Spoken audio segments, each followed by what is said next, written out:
All right, everyone, welcome back.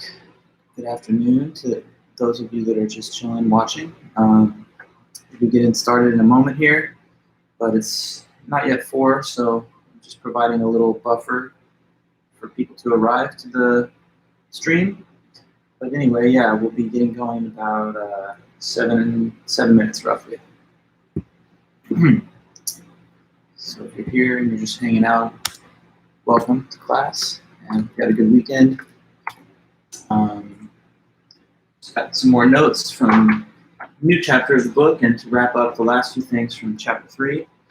So we have a pretty clear plan.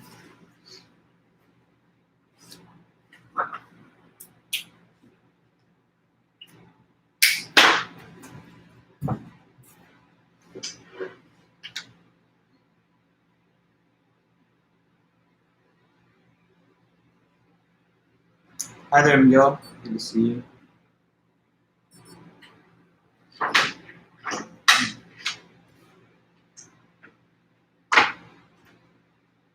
Hey, Megan. You having a good day? It's pretty hot, actually, today over here in Long Beach, like 90 degrees or so right now. So I have the AC running. But anyway, hey, Rose. Good to see you, too.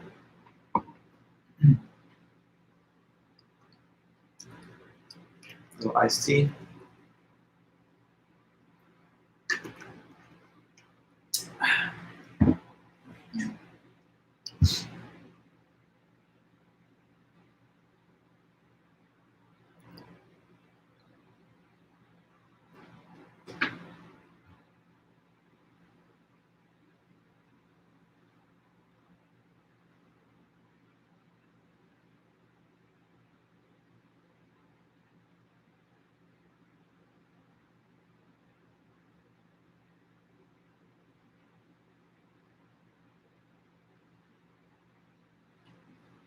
Hey, Neem. Good to see you there.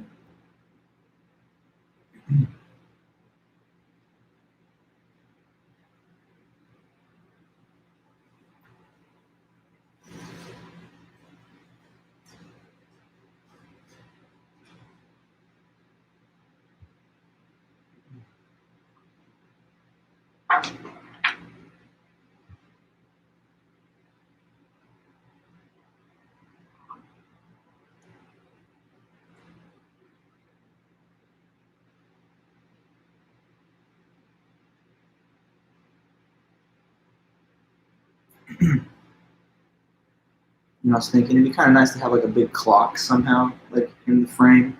If I could get one of those like little desk digital face clocks, then it would be displayed and it would kind of help me stay on track. I mean, you have a watch, but just another thing. Yeah, Taya, are we continuing with chapter 3 and starting to go over 4? Yes, that is the plan. So we're gonna wrap up 3, and there's just a few more things to talk about from it.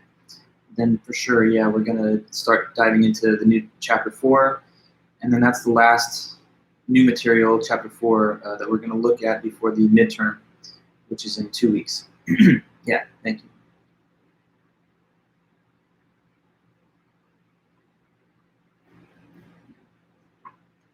No problem. Hi, Natalie, too. Good to see you there.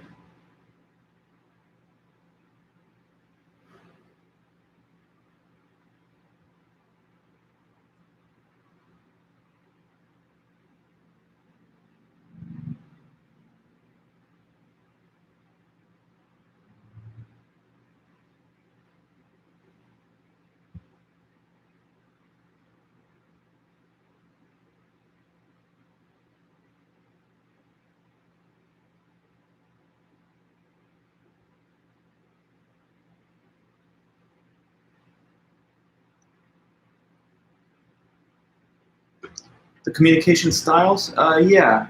I know we kind of were rushing to the end to talk about it, but maybe I can open with that for a little bit at the beginning for sure.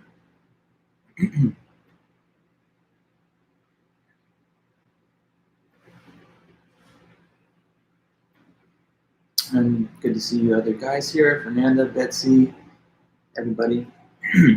Welcome back.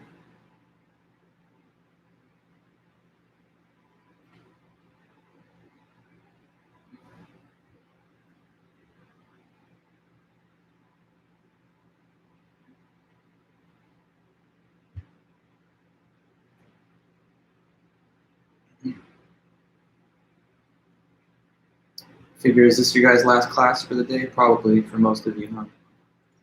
For me, I actually have one more section to teach at 5:30, right after this is over, which I'm a little bit sad about because I want to really watch the presidential debate tonight, but I guess I'll just have to catch the live or the replay after it's done.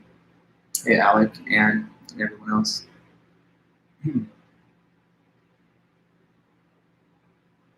Tuesday, Thursday schedule for me is very open in the daytime because this is my first thing teaching today, but on Monday and Wednesday I have a morning schedule. It's kind of starting at 9 a.m. So different days, different workflow, but yeah, I like being able to sleep in a lot on these days, but at the same time, I also do like being able to get everything done and just have the rest of the night free.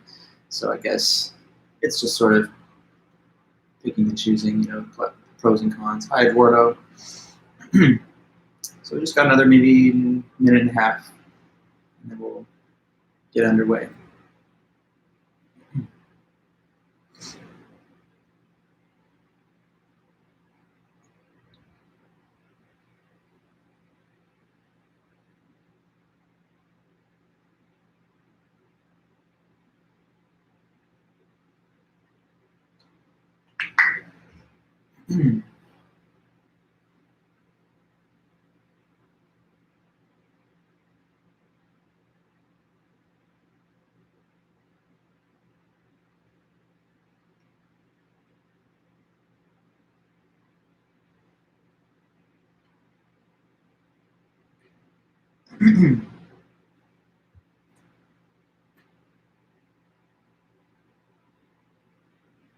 Hello, El.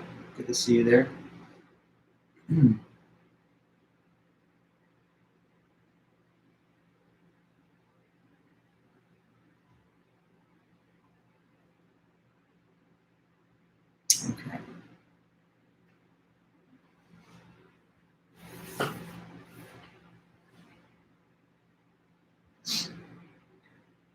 Okay, I guess I'll just get us started. It's pretty much 4 o'clock now, so welcome back, everybody. I hope everyone had a really good weekend and that your other classes are going well and everything else in your lives. Basically, today we have a pretty straightforward plan. We're going to finish up the last couple of terms from Chapter 3, which was all about language and communication. And then we're going to start going over Chapter 4. We have 2 meetings this week to discuss the remaining parts of Chapter 4. And then next week, I want to just devote the whole week to review for the midterm exam. And then that midterm is going to be 2 weeks from today. You guys took the first quiz last week. And thank you for your hard work and your performance on the quiz. I'm still grading those. So I'll let you guys know very soon, in a couple of days, when I'm ready. When they're graded, I'll provide the answer key. And then, as before, any student that wants to just check in on their score can simply email me and request their score on that or on any of the other assignments or overall in the class, whatever the case is. I have a lot of those quizzes that I'm still working through because there's a couple of different class sections that I have to grade. So I'm saying for sure I'll be done before the end of this weekend, but it might be later into the week. So just be patient and you'll certainly get your score and the answer key no later than the end of the week. I'm going to try and get it done ASAP, but no later than end of the day, Sunday. Okay. So anyway, yeah, welcome back. Let me just take us back into some of the notes from Chapter 3, and then we'll just finish off that material right now. So Chapter 3 is about language and communication. And let me just sort of briefly breeze past some of the things that we talked about. We talked about just the concept of language itself, what it is. So language is a system of communication, and it's just it's fundamental. It's absolutely essential to the human form of life. So when we communicate, when we use language, like I'm doing now, we can do that in one of 3 possible ways: through symbols that are spoken, meaning like sounds that you hear with your ears; symbols that are written, like you write words down and then you read them off with your eyes; or nonverbal signs, which could be body language, gestures, or even sign language. So by means of conveying these symbols, we express information one to another, and that's what makes us these higher life forms, these human beings that we are. We talked then about different functions of language. The informative function, simply to provide information that's either true or false. The directive function, to use imperatives to direct or to influence a person's behavior. The expressive function, which communicates feelings and attitudes and tries to bring about an emotional response. And ceremonial language, which is used in specific formal or official settings and is done according to certain conventions and rules. We talked about what are some of the different types of definitions that there are. We mentioned stipulative definitions, which are definitions given to new words that emerge in our language. I don't know, I think of like Wi-Fi, for example, a word that didn't exist prior to the modern time that we're living in. So whether it's a technological, social, or cultural change that ushers in some new concepts or terms, they get added to our vocabulary, and those are stipulative definitions. There's also theoretical definitions, which are definitions that are given to scientific concepts and terms, like force or mass or acceleration. Persuasive definitions, that's giving a definition with an attempt to try and win somebody over to your way of thinking. In other words, to try and persuade them to your point of view. But a lot of times they exhibit bias, and they're not the standard dictionary definition of the term. We talked about operational definitions too. Operational definitions are when one sort of stipulates a boundary or threshold above and below which a certain designation applies. So like, for example, the age limit of 18, above which a person is defined as an adult. The blood alcohol percentage limit of 0.08, above which a person is defined as under the influence for the legal purposes. Annual income above a certain dollar amount qualifies the person as not being in the case of poverty, according to the poverty line. So those are operationally defined because we have to have standardization with the use of certain terms, and by having the operational definition, we all use the word with the same understanding. Okay, then we talked about different criteria of good definitions, like 5 qualities that good definitions will have. So basically, they should not be too broad nor too narrow, meaning that the definition should be stated in a way that does not include more things than the term actually denotes, nor should it be stated in a way that includes fewer things than the term actually denotes. So if I told you that a cat is an animal, that's too broad. If I tell you that a cat is a, one of those Persian cats, that's too narrow because it's only one breed. Anyway, another feature of good definitions is that they should state all the essential attributes of whatever's being defined, leaving none of the core essential features out. A good definition should not be circular, meaning that it should not include any reference to the word itself that is being defined in the definition. And it should avoid overly technical and obscure language. It shouldn't be presented in a way that is incomprehensible to whoever you're trying to tell the definition to or state it to.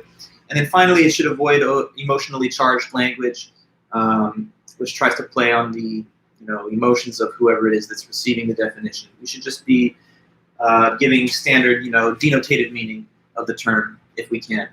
We also briefly mentioned denotative and connotative meaning. The difference between those is that the denotative meaning of the term is the standard dictionary definition with no positive or negative spin on it. And then a connotative meaning is oftentimes like a slang meaning, but it's bringing to the definition associations and experiences that you've had before, which could be positive or negative. So like the single term, dog could be a positive term of friendship, or it could be a negative term of insult, or it could just be the standard dictionary meaning, canines, domesticated canines. Okay, so then we did take a moment to talk about the different communication styles. So far I'm just reviewing, the last lecture and major points that we got to cover. So we talked about these 4 communication styles, and I saw in that you wanted me to maybe make mention of those again to kind of reinforce that. So let's talk about them again. 4 styles of communication.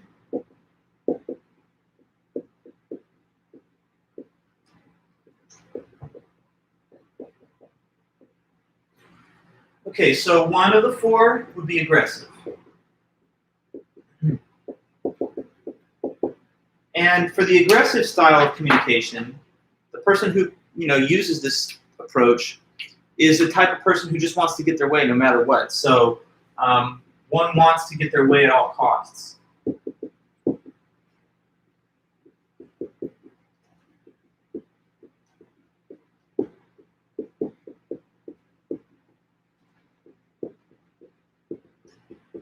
Even if this harms, the relationships that they have with people. On the opposite side of the spectrum is passive. And the passive communicator hates confrontation, so they want to avoid confrontation at all costs, and they back down easily.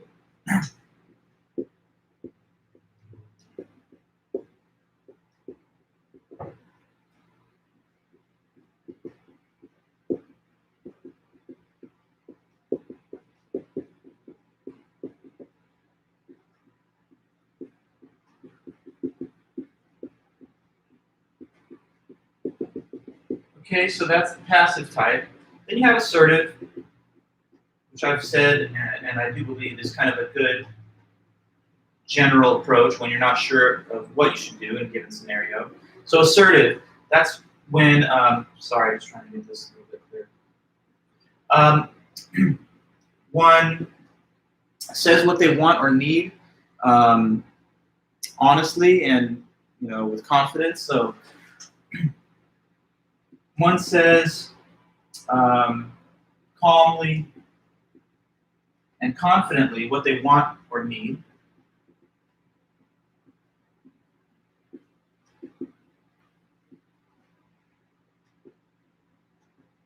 And here's how they're different from the aggressive person, but knows when to hold back. Knows when to kind of pull back from the edge there in order to maintain relationships.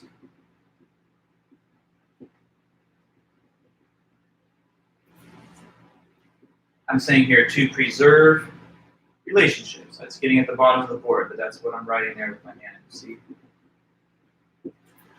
So yeah, as it's written there, that's what it says. Assertive. One says calmly and confidently what they want or need, but they do know when to hold back to preserve and maintain relationships. Now the fourth one, I'll just create a little extra space up here, is the interesting case of the passive-aggressive.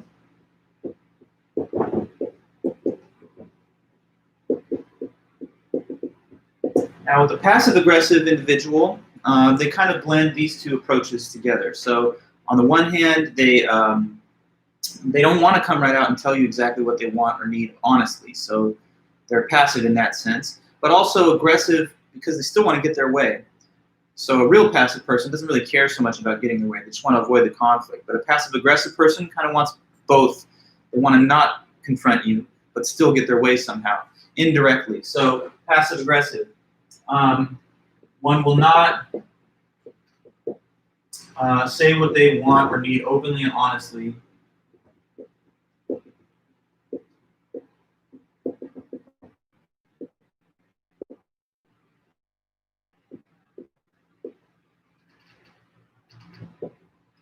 But uses indirect strategies of manipulation to get their way.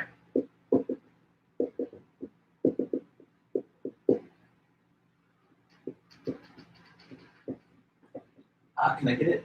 Okay. To get their way. And I'm just going to kind of create some ledgers here so that you can sort of distinguish the four definitions on the board. So that's the definition of the passive-aggressive. Now, I guess I was, kind of talking about this briefly and quickly at the end of the last meeting. Sometimes I like to give a scenario that you can use to consider the various approaches that you see here in terms of communication. I think I did mention this for just a moment, but I'll quickly run it back. So suppose there was roommates and there's a common living space, they're all roommates, but one of the roommates in the group is just really lazy and they don't clean up after themselves. You maybe know somebody like that, or maybe you've even been somebody who is like that a little bit. We could all do better in our lives, but either way, which side of the equation you're on, imagine that situation. Somebody's just not cleaning up after themselves and doing their fair share. So it becomes an issue with the other roommates, and they talk about it when that person's not around. And they make a decision. You know what? We got to nominate one of us to go and talk to this person because it's just getting to be too much. We can't all do his dishes all the time. We're all busy ourselves. And come on, we're adults, so we don't want to clean up after him like his parents. So if they nominate the aggressive person to go and talk to the roommate, how do you think that's going to go down?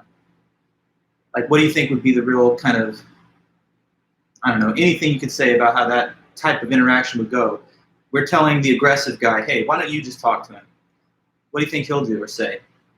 Anybody have a thought?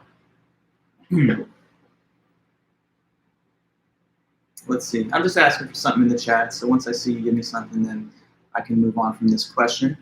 But yeah, tell me. Yell, say very strong words, maybe be mean, insulting.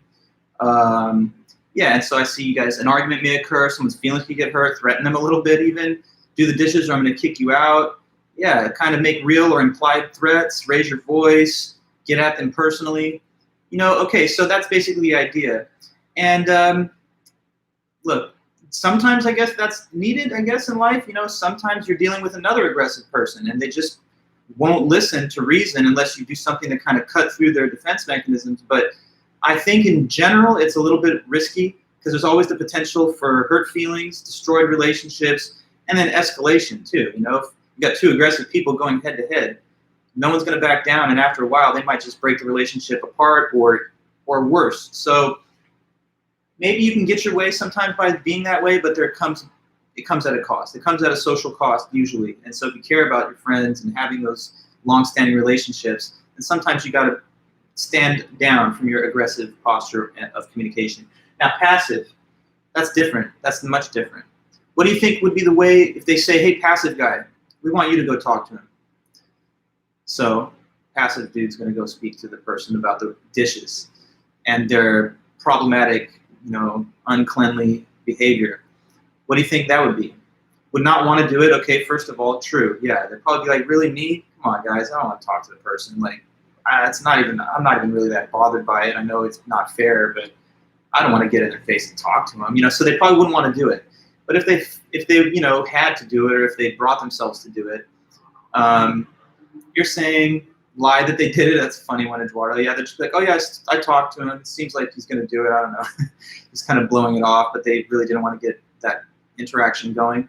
Yeah, I can imagine a way that it could go. The person tentatively, full of hesitation, you know, kind of apologizing for even mentioning it, but they mention it.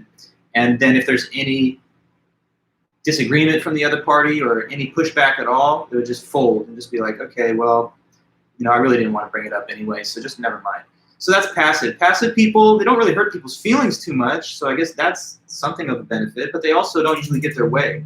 And they're easy to just push around, and they're pushovers. You can walk all over people like that. So sometimes being passive has its place. You know, sometimes you've got to walk on eggshells, as they say. You don't want to inflame a situation. But if you do it all the time and it's a habit and it's a constant thing, then you might be selling yourself short throughout your life. You know, you don't tell people what problems are. You don't tell people what you would like them to do differently. So that's passive. Now, assertive. Assertive is going to be that that solid middle ground. You know, where you're not going to be rude and mean like an aggressive person, but you're also not going to just back down and not say anything like a passive person. So the assertive person, if they say you go talk to them, then they'll just be calm, straightforward, matter of fact, but they won't be you know, aggressive and mean. It'd be like, look, you know, there's a problem with the dishes and the other chores in the house. I'm not trying to be rude to you, but I think you kind of need to take a look at that because it's starting to make people upset, and I'm just being fair and reasonable to tell you that. We don't want to have a bigger problem, so let's just fix it now, you know? Let's just get you to do a little more of the dishes. It's the same thing we're doing, so there's nothing wrong with that, right? Now that's assertive. You're asserting yourself. You're asserting your position, but you're not, you know, being cruel, mean, vindictive, hostile, and all of that. And then I see here, Michael, I feel like I'm assertive, but then again, it could be passive-aggressive. It depends, right? Sometimes your mood changes, or sometimes the situation dictates a change of approach, and that's fair, but you should be at least mindful of what you're doing as you're doing it going into it. Finally, there's passive-aggressive. Now, the passive-aggressive person, they, you know, don't want to say things directly like assertive or aggressive people do. So in that way, they're passive. But they still want to get their way. So they will do things indirectly. Like instead of just getting that conversation going, maybe they'll leave their own mess, where that person has to deal with it, right? Like, you don't like your neighbor letting his dog like go to the bathroom on your lawn, but instead of bringing it up to him, you just start letting your dog go on his lawn, like so that he can see it. And then after a while, he's going to get the point, but you're not really telling him directly. So I don't know. Yeah, Adriana, you say, would a good critical thinker be assertive? I would say in most all cases, that's a good policy to use. But I would not, say categorically that there's no room or no place for some of these other options in life, depending on the situation. So sometimes being assertive with a person who's like, I don't know, emotionally unstable or just hostile or deranged could be problematic. So it depends on the needs and circumstances of the given situation. But I would say yes, Adriana, that's a good default position to just be assertive for the most part, with some, I guess, rare exceptions. Okay, now from there we can finish that part. So those are the communication styles. Now the last thing from chapter 3 that we do want to talk about are these rhetorical devices that are mentioned there at the end. Okay, so we'll talk about those rhetorical devices now.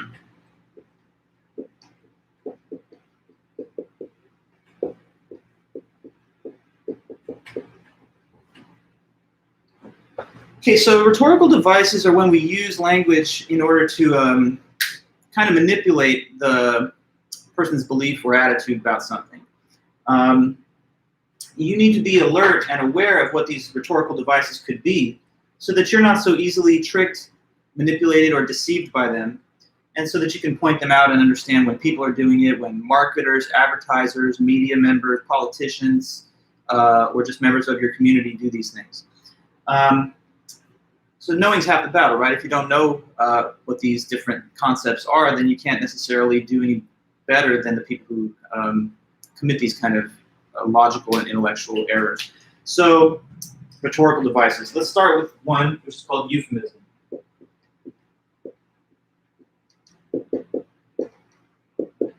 Okay, now what's a euphemism? A euphemism is basically a use of language where you take a negative or a neutral word and you replace it with a more positive sounding word to sugarcoat things, to make it seem better than it might otherwise sound, right? So here's the definition.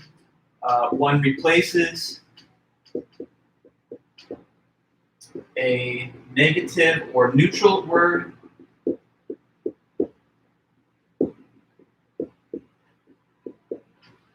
with a positive one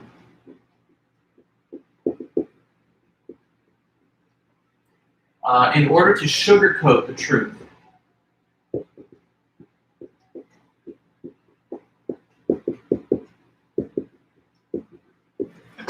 Okay, so this happens more than we realize sometimes, these euphemisms that are thrown around.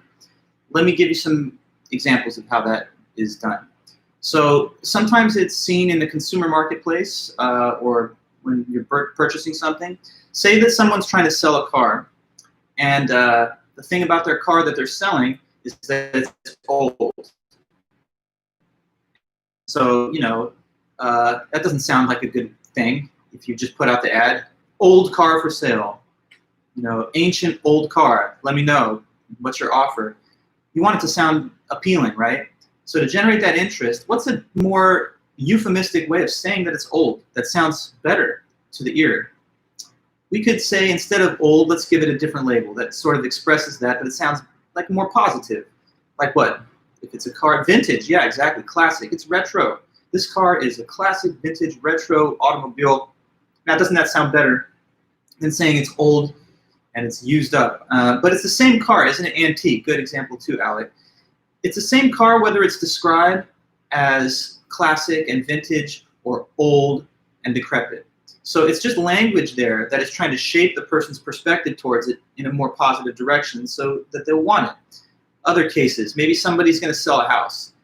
And the thing about it is it's small. It's tiny.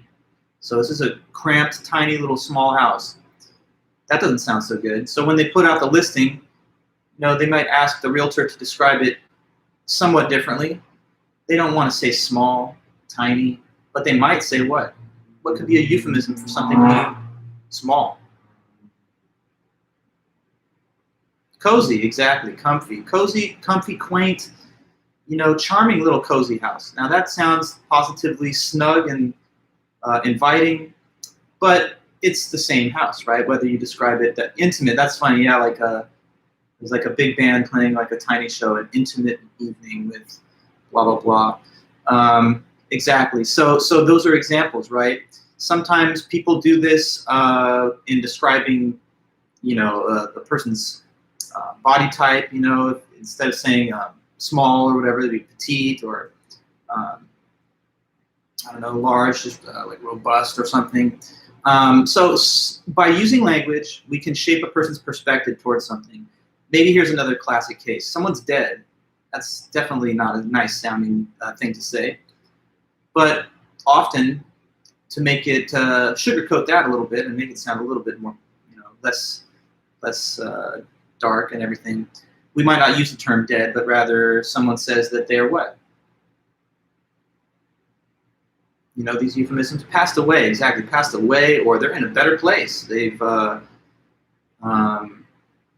deceased is also kind of, I think, a little rough, but yeah, the late Justice Ginsburg, yeah, so in heaven, passed away, kick the bucket, I don't know, that's somewhat a euphemism, but it doesn't sound as pleasing, I guess. Yeah, so you've heard those as well. Sometimes politicians, marketers will try and get us to be interested in something by using these euphemisms. Work in a pharmacy and they say expired. Ah, I see. Move to the farm. Yes, there you go. Those are all cases that I've heard too. So sometimes to shield a position from critical analysis, euphemisms will be given. I don't know, like, okay, so take the classic political debate between, woman having a right to an abortion versus that it should be prohibited in the law. Each side can use a euphemism to describe their own position. And so, like, from the critic of pro-life who says, you don't believe in a woman's right to choose. Well, they should say, well, I support life. I'm in favor of life. That sounds better than saying, I don't believe in a woman's choice. Or on the other hand, pro-choice could be a euphemism for the argument that, oh, well, you don't have the proper respect for the life of the fetus, so you're anti-life. And they say, no, I'm pro-choice. So, take like a policy, like a national health care plan. When people don't like it, they say, oh, that's a socialist takeover of the healthcare system. But a euphemism could be given, which is something like, like the Affordable Care Act. Now, I'm not saying that I don't agree with that policy or that I think it's like, illegitimate to describe it as such. But oftentimes in law, when a bill is passed, a euphemistic label will be given to something so that people don't attach like negative ideas towards it. Okay, so euphemisms, just know what those are, and then we have another to add, another rhetorical device, which is like the opposite of the euphemism, that's dysphemism.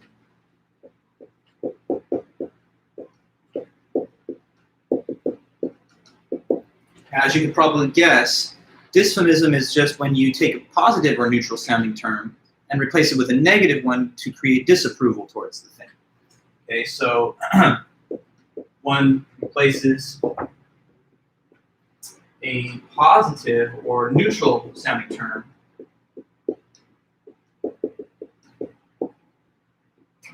with a negative one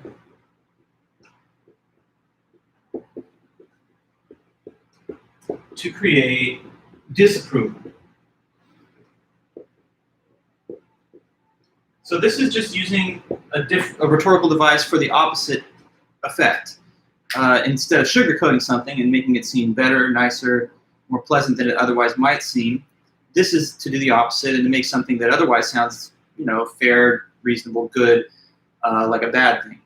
So let's see, if a person is smoking cigarettes and another person doesn't like the concept of smoking cigarettes, they might not refer to them as cigarettes. They might say, what are you doing with whatever? What do you call those? There's a dysphemism for cigarettes. Has anyone heard that?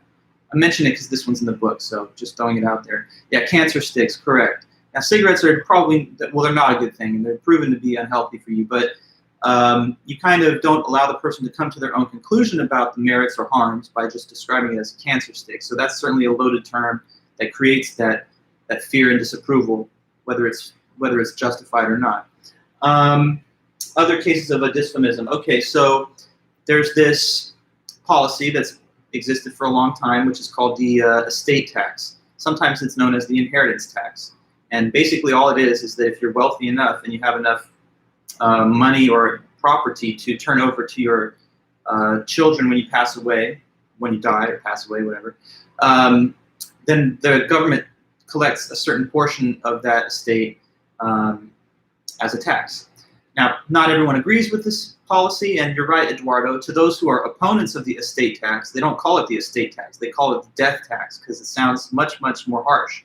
It's saying, for example, it makes you think of even dying. I can't die in peace. I'm going to be taxed for dying. You know, so death tax is a much nastier sounding dysphemism than estate tax, which just sounds like a sound policy. Yeah, and then let me see here in the book if I can look at a couple of additional cases of dysphemisms. Yeah, okay, so like, again, with the whole abortion debate, you could describe your opponent using a dysphemism. A person who says, I believe strongly in the right to life, and that's why I don't support abortion. Someone can say, well, you're anti-choice. A person who says, I strongly believe in a woman's right to obtain an abortion because she should be able to decide on her own what to do with her body, and someone says, well, you're anti-life. So dysphemisms can be used to try and generate the disapproval that you hope the person will have when they think about that idea. Okay. More from the book here. Yeah, they have cases of euphemisms in the book in a little section on page 88, which is kind of funny. So the person's really, really loud. This person's loud. They're always noisy. Someone just calls them outgoing. That's a euphemism for them being loud and obnoxious. The person's desperate. Euphemism, flexible. They're flexible enough to try anything. Lacking in social skills. Well, they're uninhibited. You know, they don't have those inhibitions. So sometimes you paper over something bad by applying a euphemism to it, and sometimes you try and generate disapproval by stating a dysphemism in relation to something. Okay. Now, beyond those two, there's also a couple more that are mentioned. So simply sarcasm. Sarcasm is the use of ridicule, irony, or taunting to deflect critical analysis or to make fun of the object of sarcasm. So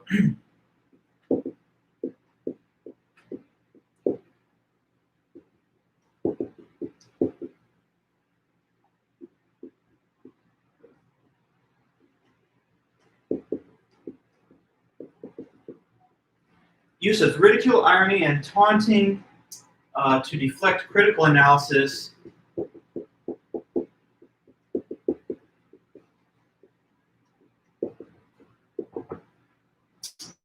or make fun of someone or something.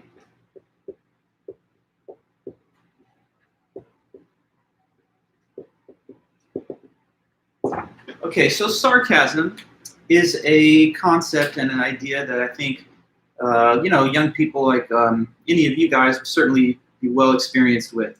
And we are all, I think, familiar with the characteristic way that a sarcastic comment is put forward. It's often like somebody says something that they obviously don't literally mean, but either by their tone of voice or just the context, it's obvious that they mean something else, and usually even that they mean the exact opposite. So like you say the entirety of Twitter, correct? Yeah, a lot of people on social media don't care at all about how much credibility their statements carry because they think that this is all just, in a way, like an anonymous thing. You know, nobody attaches their personal identity to the things they do and say on Twitter. I don't know, that's probably not a good thing. But anyways, sarcasm. So the characteristic mode of a sarcastic comment is like, you say something, but you really mean like the opposite, and the tone of voice is the giveaway.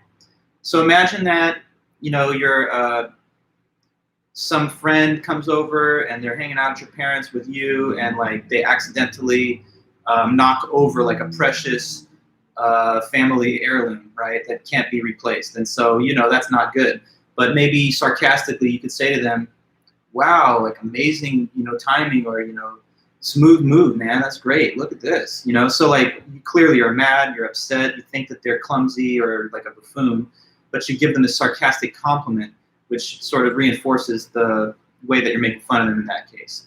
And of course, it can be done either in speech or in writing. Sarcasm carries through in text often if the context is clear enough, if it's obvious that this has to be given in a sarcastic way. Now, I'll say this about sarcasm. When everyone's in on the joke or you're just among friends and stuff, it's probably fair enough and it's not necessarily a big vice. But I think that it can become a problem if it becomes such a second nature to you and such a habit that people can never really tell when you're being serious versus when you're just joking and being sarcastic. You'll notice, right, that a lot of times people will say things, offensive things sometimes, and when they're called out on it, they'll revert to this excuse. Well, come on, I mean, you don't get mad at me. I was just being sarcastic. Can't you take a joke? We're all just being funny. The thing is, though, there's a time and a place for sarcasm, but you also have to be serious and honest at certain times. If you are going to do this all the time, then after a while, people don't know how much they should really take you seriously. And then when you really need people to take you seriously, maybe they won't. Also, the kind of even more messed up and twisted thing about it, I think, is that if you are always sarcastic, not only are other people going to start losing track of when you really mean what you're saying, but you're going to start losing track of it yourself. You're going to be wondering, am I really meaning this or am I just kidding? And it's sort of now there's no real distinction between the two. So you become a less serious person.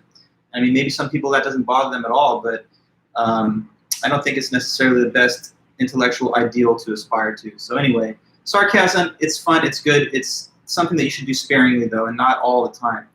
Otherwise, it's kind of like too much spice ruins the taste of the meal, right? Okay, so we move on from sarcasm. And then hyperbole.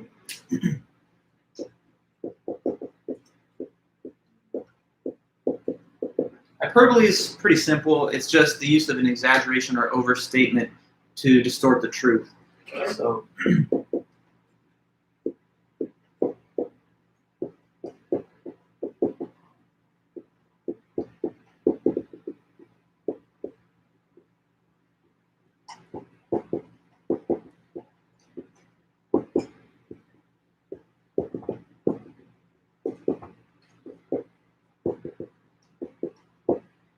So, yeah, the use of exaggeration or overstatement to distort the truth, to go beyond the facts and to expand on the actual facts, beyond what's true. Sometimes hyperbole, we do it casually. You're watching a lecture and you're like, this lecture is so boring, I'm literally dying. I'm literally dying watching this thing. So, I mean, no, the person's not literally dying. That's obviously exaggeration. But it, it conveys the information that, how bored they really are. So maybe it's fun. I'm so hungry, I feel like I could eat a cow.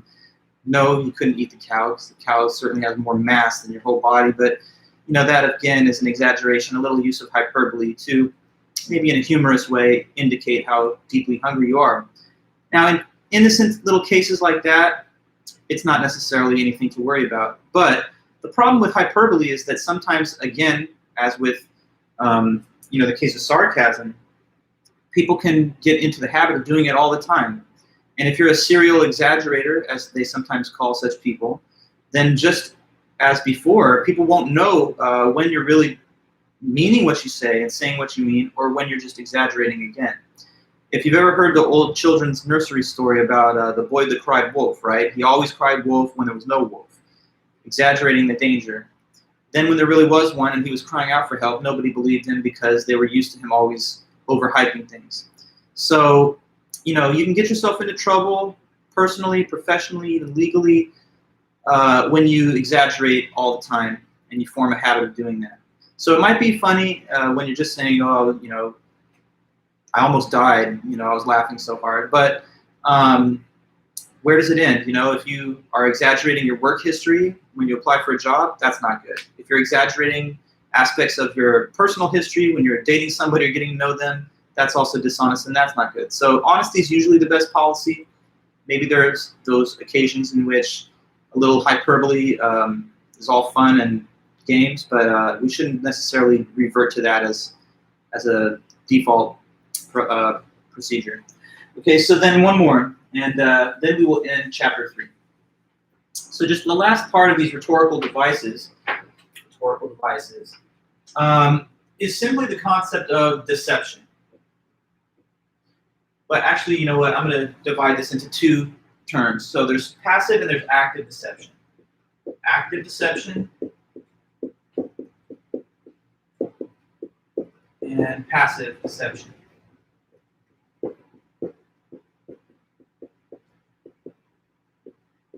Okay, so first off the top, active deception is basically just lying. It's when you say something false on purpose, not like you were just confused, but you deliberately say something false in order to mislead people or a person. Okay, so one deliberately states a falsehood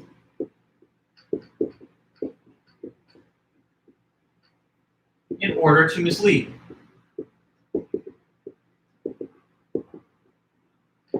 All right, so that's active deception, when you say something that is false. Now, let's get both definitions on this board, and then we will think of some examples really quick.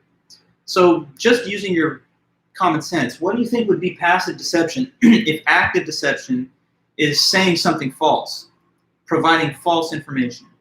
What then do you think would be passive deception? Still deception, but it's not the same as active. It's not saying something false, but rather, what do you think?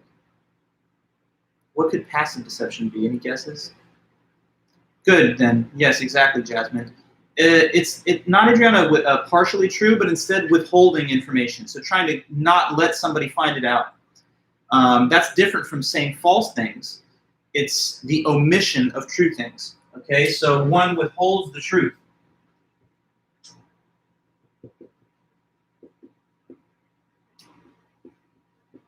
Withholds or omits, the same kind of thing, the truth. Okay, so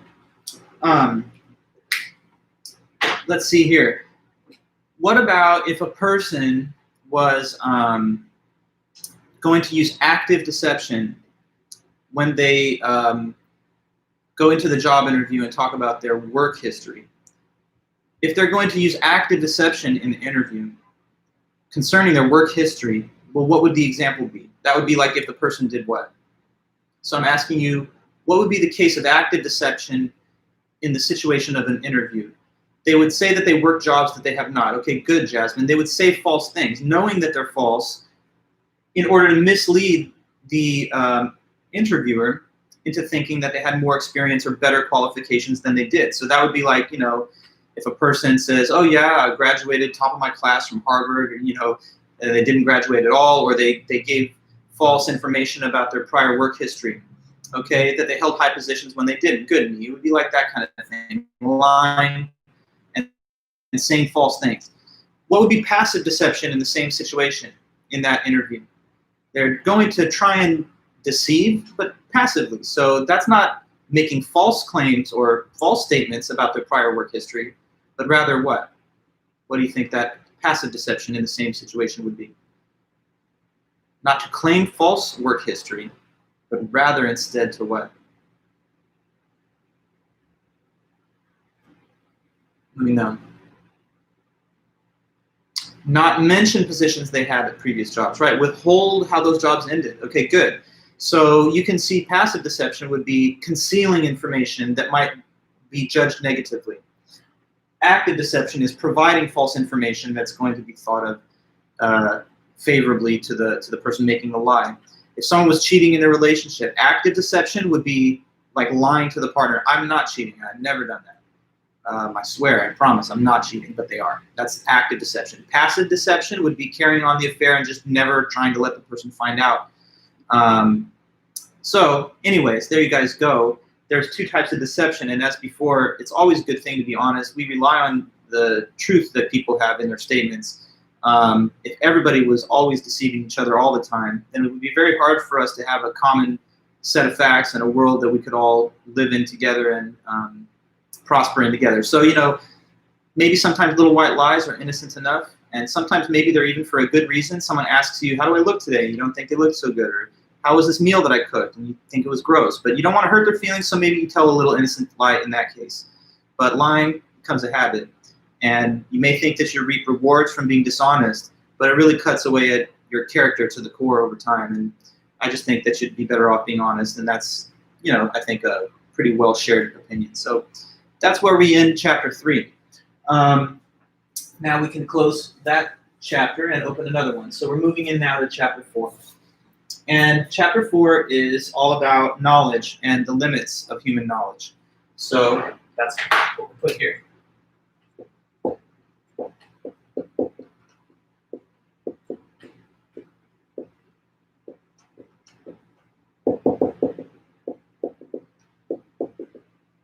So the main concept for us to think about now is knowledge. Now, I think I've mentioned you guys on the first day when we all kind of got to know each other that when I was studying in grad school, getting my PhD in philosophy, the area where I specialized was epistemology, which is the branch of philosophy that engages with questions about knowledge. What is knowledge? How do human beings obtain it? What are the different elements of knowledge? And what's the difference between really having knowledge and just having a lucky guess? So anyway, this is some material that, because of my specialization in grad school, I'm very comfortable with it. I think it's interesting. So I teach all this stuff from that same perspective of interest, but maybe even a little more in this case because of that past. All right, so to get the whole discussion of chapter 4 going, the editor opens with a couple of real-life examples of where mistakes were made, and it was because of human error. And so that is mentioned at the beginning of the chapter to remind all of us that even if you're very smart, highly skilled, even very like a professional, we're all capable of making cognitive errors and mistakes in the processing of information. And those human errors can, of course, lead to big harm and negative consequences. So the best we can do is know what those concepts of error are, be able to sort of monitor ourselves so that we can ward them off to the best extent possible. So yeah, there's some famous cases of medical error mentioned.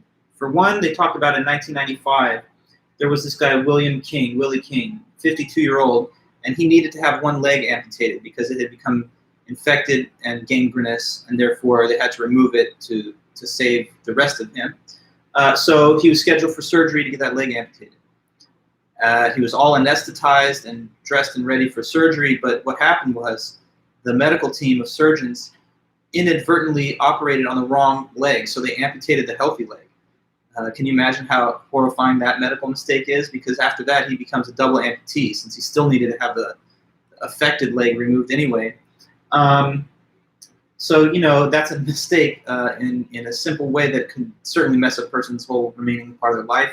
Other cases, Dennis Quaid, Hollywood actor, he had newborn twins that were suffering from like a blood disorder, and so they had to give them this blood thinning medication, but they accidentally issued them a dosage that was like 1,000 times the required dose, which almost killed both of those newborns. So why do these things happen? You might be getting the wrong idea. Oh, it's because of total incompetence and, you know, idiotic staffing and medical professionals. But no, it's really just because of cognitive errors. And that's the leading cause of medical mistakes in the profession. Now, of course, after those things happen, additional safety measures were designed, you know, like having a double backup safety monitor, having computerized checks and balances for every step of the procedure. But it just reminds us that even highly trained professionals in fields where a lot is at stake, life and the prosperity of a person, that even those highly trained professionals can make these errors. And so we're all susceptible to cognitive errors and mistakes. Therefore, we kind of want to be able to know what they are so that we can do the best that we can to try and avoid them.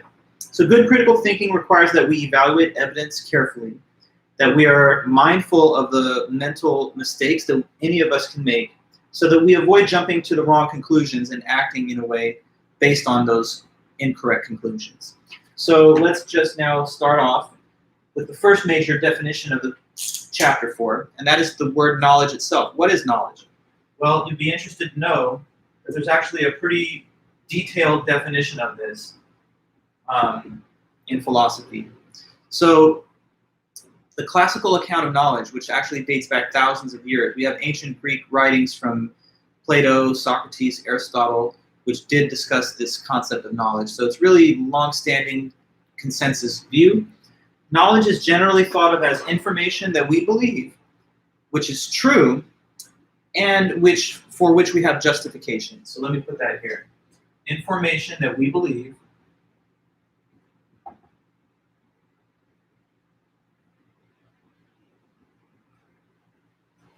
which is true, and for which we have justification.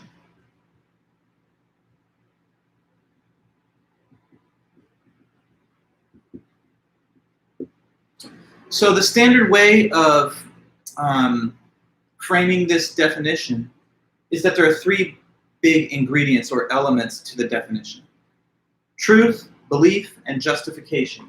So these are the three main parts of the definition.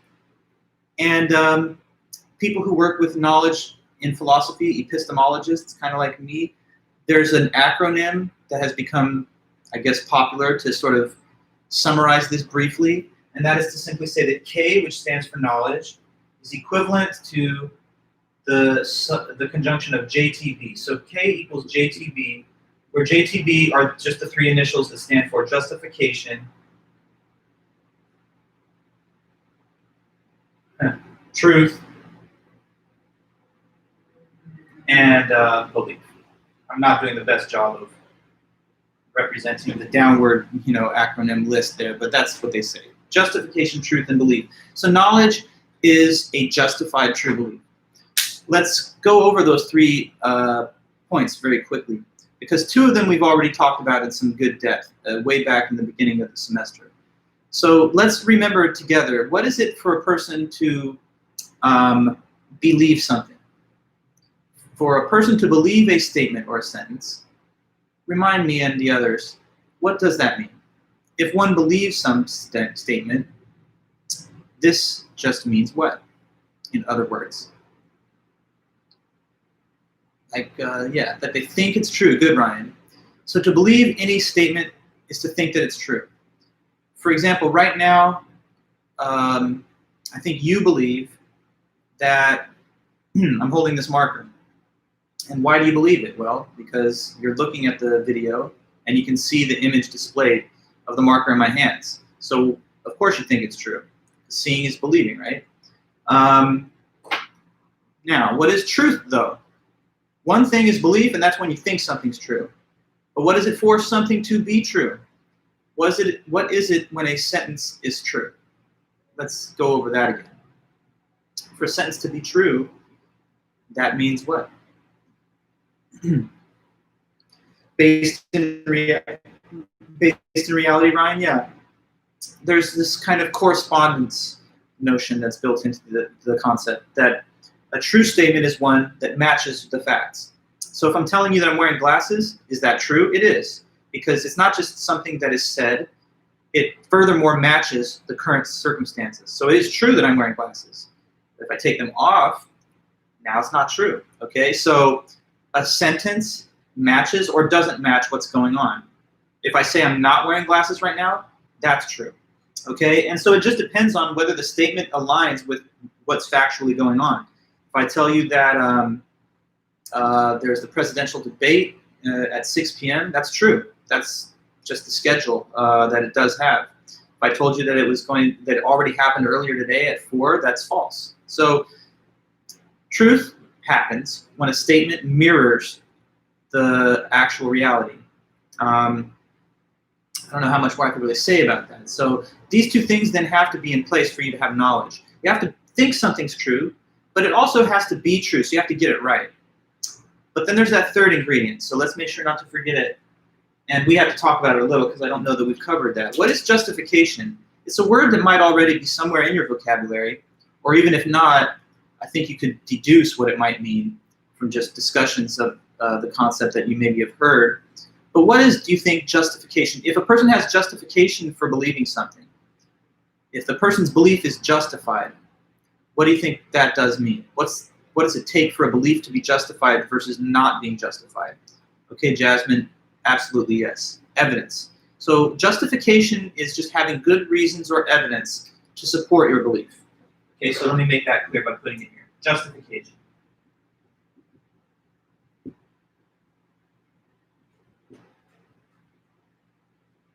Having good evidence or reasons, same thing really.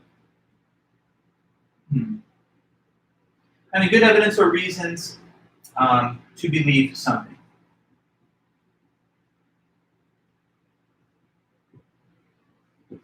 Okay, so now that we've really kind of examined these three parts of the definition, let me bring it all together for you. So when does a person know something?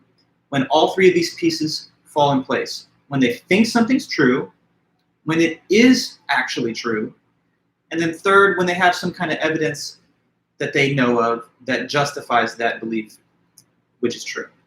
Okay, now if any one of the conditions is not met, so if it's 1 out of 3, 2 out of 3, that's not enough. So each condition is necessary, but no single one or even 2 out of 3 is enough by itself to have knowledge. So knowledge only exists when all three of them have been satisfied. Like, let's try and think about some reasons why. Okay, so do you think it could be possible for anybody to know that, let me come up with an example that's not too confusing to you. Could anybody know that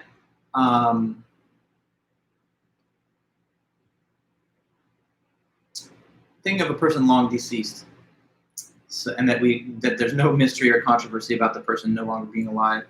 I guess I don't want to depress anybody by thinking of a beloved current figure. Can anybody have knowledge right now that John Lennon is alive? Is it possible to know that John Lennon is alive in 2020? Tell me, is that answer yes or no? Could that be something that a person knows?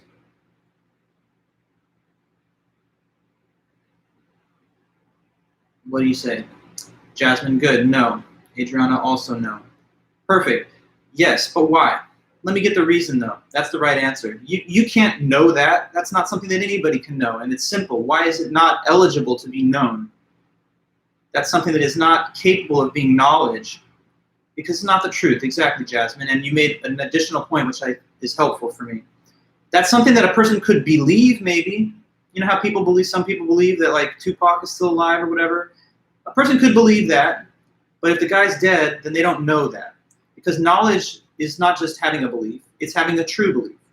So you're not able to know something that is false. Like you could not know that I'm 100 years old, because I'm absolutely not 100 years old. So the only thing you could have there would be a false belief. Let me give you another example that'll make it even more, I think, relatable, because you're all students and you've taken a lot of tests and quizzes. Take, for example, one of those other classes where they give you a multiple choice questionnaire, maybe like in a history class, and they ask you this question on the test.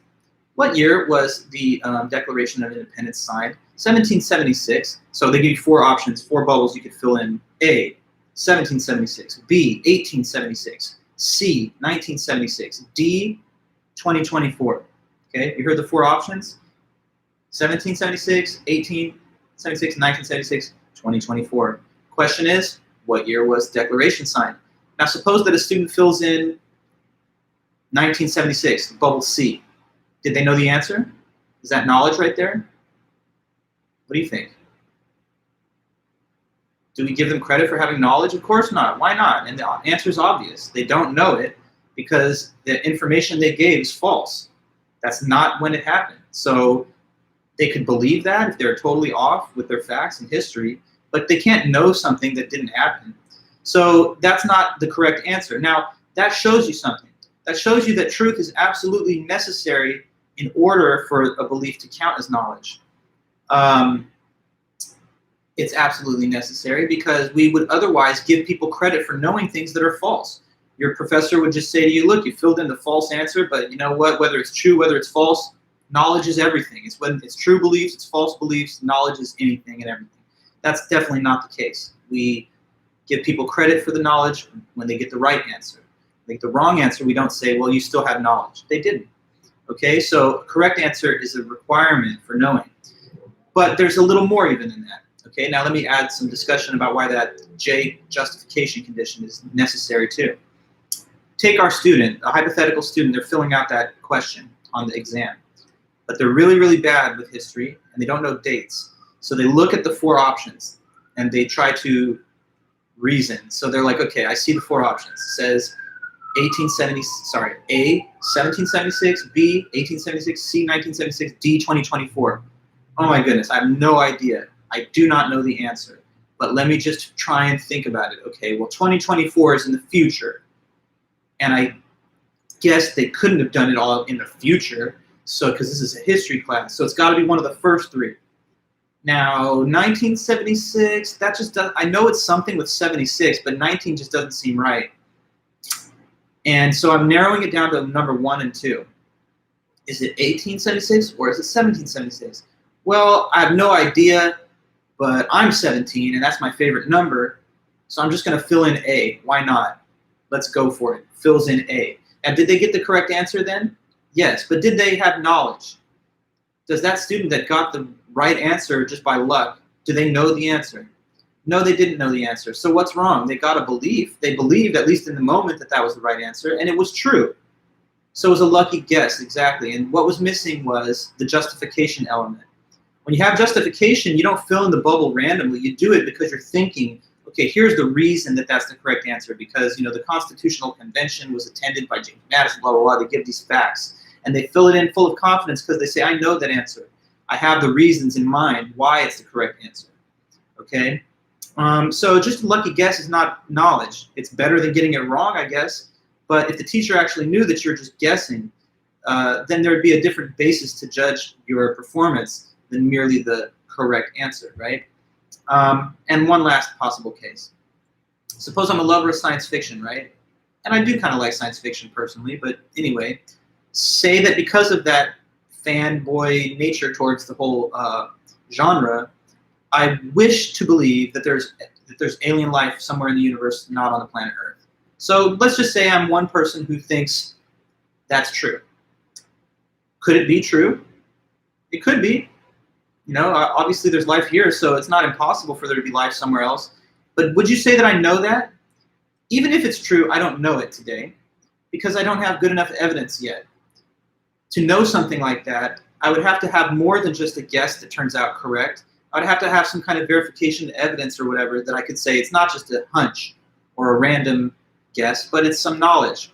Jasmine, if you have evidence for why the other answers are wrong, and that's how you come to the conclusion that A is right, does that count as justification? Well, Jasmine, good question. I mean, I tried to describe our hypothetical student as only eliminating D based on reason, because he knows that that's the future.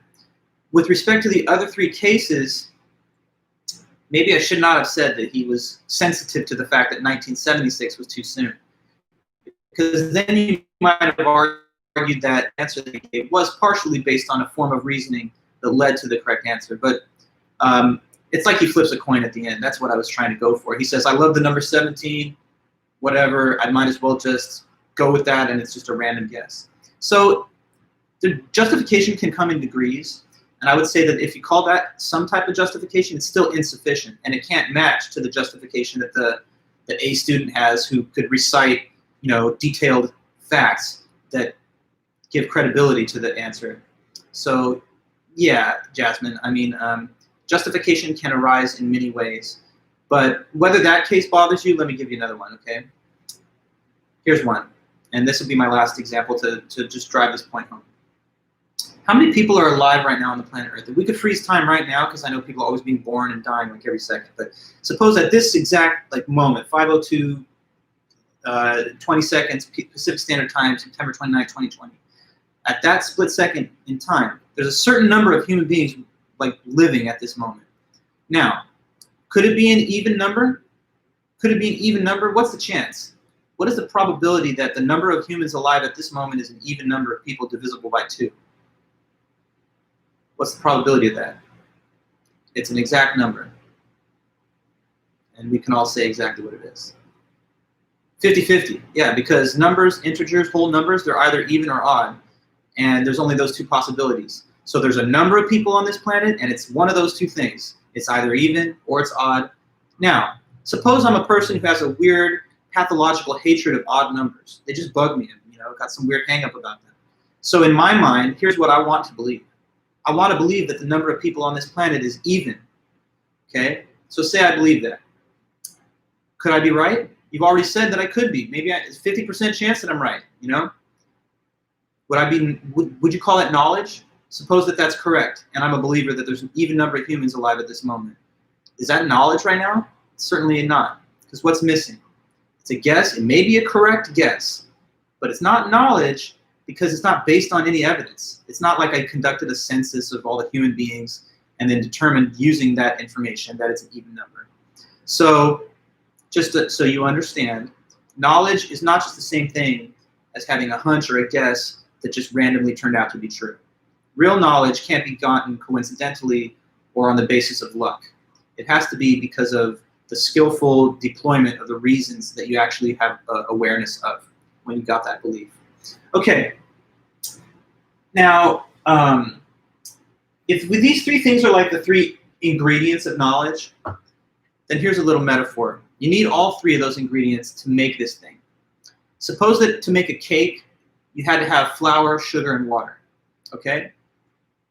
Each one of the ingredients is necessary, but if you don't have all of them, it's still not enough to make the cake. Suppose you have the water part, just that water, but you don't have the flour and sugar. You have something that you need for the cake because you can't make it without water.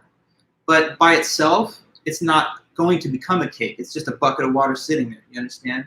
And the same is true here. If you have one of these ingredients, it's something that's needed for knowledge. And knowledge can't exist without all of them. But one of them alone, or even 2 out of 3, is just not enough to bake the cake of knowledge, so to speak. So these ingredients are each needed, but they're only enough when you combine them. Okay? And that's the same as the metaphor of making the cake that I gave you. All right, so now we can erase this piece of notes. And what I want to do next is just talk to you guys about a couple of different views that people have about where most of our human knowledge comes from. So in the history of the West and in history of philosophy, there have been 2 major prevailing schools of thought about where most of our knowledge is sourced from. Where does it come from? So those 2 viewpoints are rationalism and empiricism. So I'll put here empiricism first. And below rationalism. So these are 2 views on knowledge. Empiricism, and people who follow that are called empiricists. Just like Buddhism is the ideology, and then a Buddhist is the adherent. So if one is an empiricist who follows empiricism, this is their view. That most human knowledge comes from the 5 senses and observation.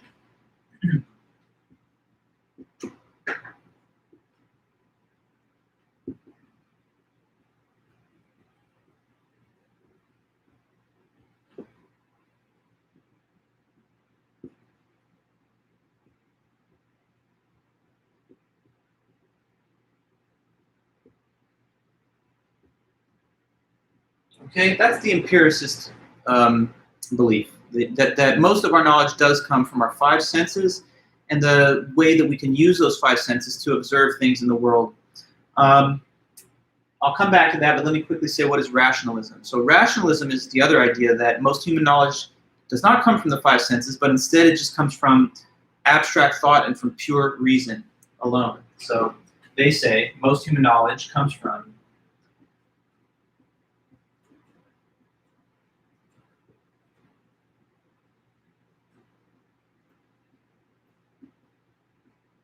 reason and abstract thought. Okay, so let me give you some little discussion here. What are the 5 senses? Probably you guys know that. That's sight, taste, touch, hearing, and smell. So there's 5 of them. And clearly we use those 5 senses to inform ourselves about what's happening in the world. How is it that you know right now that I'm wearing the glasses? Because you can see it. And if you didn't have vision, if you were, say, blind, you could hear me say that I'm wearing them. And so you'd get information from what you can hear. Sometimes, like in my car, right, I'm driving, and I have something over here on the passenger side seat that I want to grab, like a, I don't know, a bottle of iced tea or maybe my keys to open the garage door clicker. And say I don't want to like look over there because I have to maintain a focus on the road. So just a tactile touch sensory modality, that can let me know, oh, because I feel in my hand the characteristic contours of a water bottle. So I don't look at it, I don't hear it, but touch informs me and lets me know that my bottle's in my hand. Sometimes it's smell. You know, you smell a barbecue happening in the neighborhood and you know you have some meat, but you don't see it and you don't hear it. That's smell. So I said sight, hearing, taste, touch, smell. We use all 5 of those to navigate our way around the world. Some of us have not all 5, but for the most part, normal, well-functioning human being is going to have all of them. Now, the empiricists say that that's where most of our knowledge comes from the things that we can see, taste, touch, hear, and smell, or that we can indirectly observe by means of instruments that we build to enhance our sense perception. Like, you know, telescopes enhance vision, and a stethoscope augments the ability to hear things. So the empiricists think that that's where most of our knowledge derives from, ultimately. It's all based on the physical 5 senses and our observation of the world. That sometimes is also called empirical evidence. For example, how do we know that the dinosaurs ever existed? That's based on empirical evidence because it's based on the recovery of the fossil data, which is then carbon dated. And the fossils are things that you archaeologically dig up, excavate, and like observe. So that's based on empirical evidence. Now, rationalism is another school of thought, though. And that camp says, no, most human knowledge comes from pure reason and abstract thought. No, Ryan, good question. And in fact, I've noticed in the past teaching this class that because they are similar in the way that they're spelled, that students being asked to give a definition of one of those, not the other, will confuse the two. So definitely, yeah, keep them separate. The only similarity is that they both use the word rational. When one is engaged in rationalization, they're trying to make reasonable an act that was done on impulse. So they invent an ad hoc explanation for their reasoning of doing it, which they did not have at the point of action. You know, like I oversleep the election because I'm lazy and I don't vote on that day, and then later people ask me why I didn't vote, and I start saying the political system is inherently unjust and my vote wouldn't have mattered, but that wasn't the basis. It was done just on an impulse and a whim. So rationalization is that, but rationalism, the school of thought, is about the source and origins of most of our human knowledge. They both trade on the word reason, and so that's the like thin verbal connection, but they definitely have a distinct emphasis. Rationalism as a approach in epistemology is the idea that, yeah, no problem, most of our knowledge comes from abstract thought. So let me explain. To the rationalist, the sort of core ideas of knowledge would be things like mathematics, geometry, trigonometry, pure logic. For me to tell you right now that all points that lie on the perimeter of a circle are equally distant from the radius, that's something that I can say I know, but notice that when I say that, I'm not seeing, tasting, touching, hearing, or feeling anything. I'm just thinking in my mind's eye of the pure abstract idea of that geometric figure. Or if I tell you that like the square root of 81 is 9, I do so just by pure mental contemplation. So the rationalists say that human beings are distinct because we can think about those abstract ideas that animals cannot. You know, animals have the 5 senses like we do. And so rationalists insist that what makes us different and more advanced than them is that we possess this peculiar sort of human form of reasoning, which can unlock for us facts about mathematics, geometry, and all those things.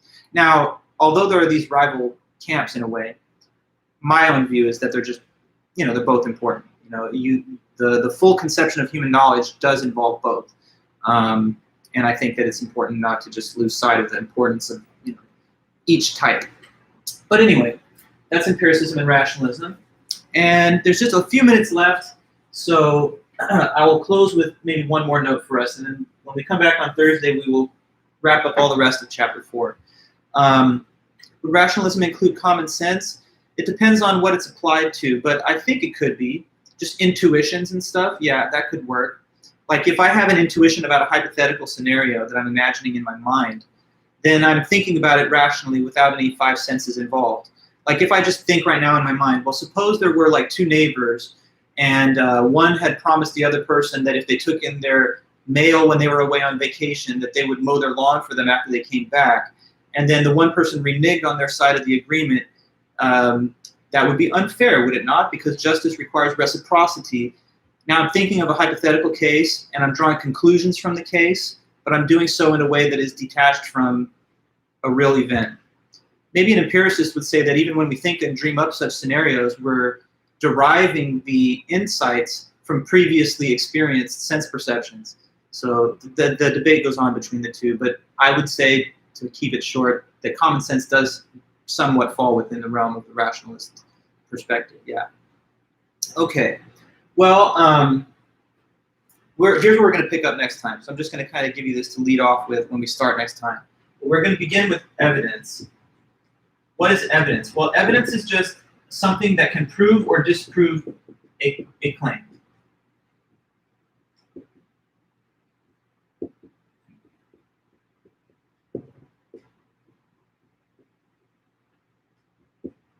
Okay, so evidence is the kind of similar to justification.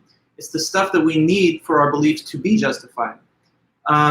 Sometimes we need evidence in order to prove a claim. You know, say that you're going to miss a class, and you tell the professor that you're ill, and the professor says, oh, okay, I'll grant you that absence, but I would like some evidence of your illness. Can you give me documentation, doctor's note, or something else along those lines?